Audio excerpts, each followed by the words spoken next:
Hey everyone, this is Spider Fan 101.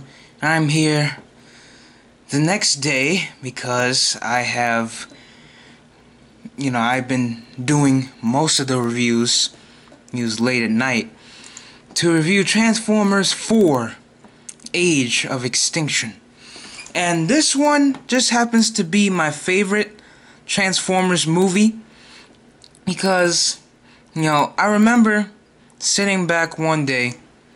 It was all the way back before, it was all the way back when the only thing that they showed for this movie was that 4 next to the Decepticon logo, and it said Age of Extinction at the bottom in the sand.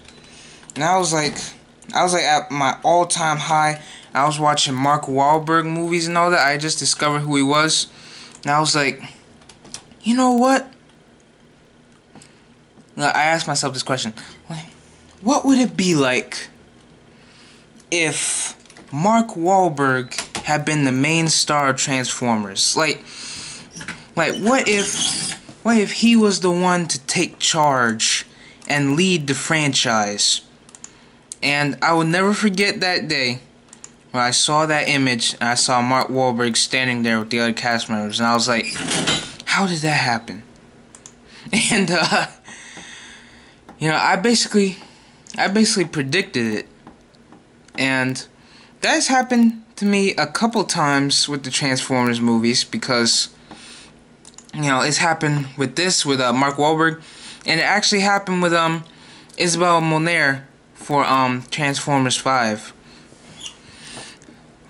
And if I were to predict which cast member would be the main star for the next Transformers film, I would suggest either Gina Rodriguez or Naomi Scott. I mean, those are 2 role models of mine, and also, I know Naomi Scott is known for being the Pink Ranger in Power Rangers, but, I'm pretty sure you can make it work. Anyways, getting back to the movie,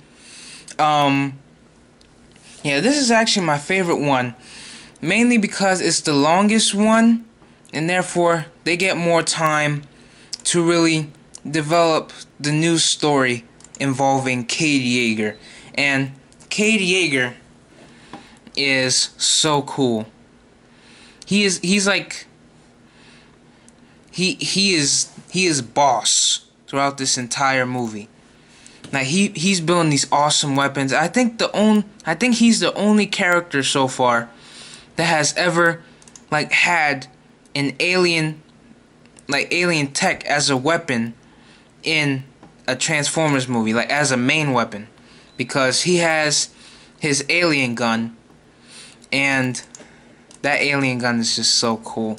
But yeah, Cade Yeager's character, Mark Wahlberg, great job, and he is Cade Yeager is a great character.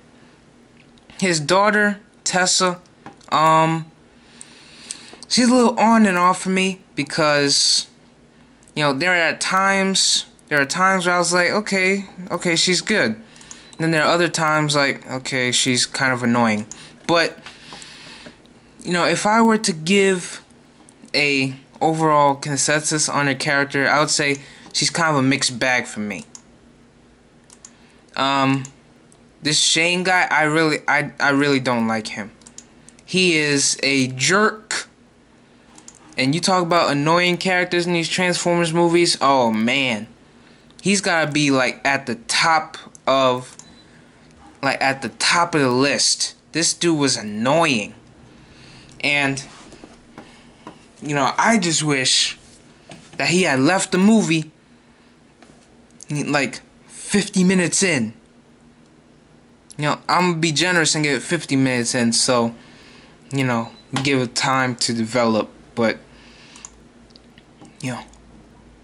he was annoying. That's all I'm gonna say. The storyline here is very, because I said in my last review that Transformers Dark of the Moon is kind of like not the Avengers 1, but more like the Avengers 2 type deal, where all this destruction happens, and basically the trust between the Autobots and the humans is, you know, it's not there anymore. So they're all being hunted. And I like the fact that they delve into that, because now humans are helping out Decepticons, and it's actually really interesting. And there's a lot of, well, there's a particular Autobot death that I like to talk about. That's the death of Ratchet. It was hard the first time I saw this movie, you know. It was hard, but, you know, eventually, you know, I learned to get over it. But, you know, we will never forget you, Ratchet. Anyways, overall, oh yeah, let's not forget the villain. He was annoying too. Well, he's he is a villain, so that's what he's supposed to be like. But I just thought I'd bring that up. And Stanley Tucci, good job, good job. I think he was supposed to be like a replacement for John Turturro, but you know, I wouldn't say that he's quite up there with John Turturro, but he's still a good character. And I'm glad that John Turturro is actually going to be coming back in Transformers The Last Night. If you didn't know, then he's coming back in The Last Night. Like, if you need to know this Transformers news, just go to Raging Nation. He'll tell you everything you need to know. And if you don't know who the Raging Nation is, I'll put his channel in the link down below.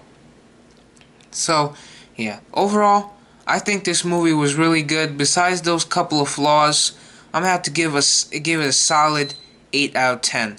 While it is my favorite Transformers movie, it did have a couple flaws that kind of bogged it down a little bit.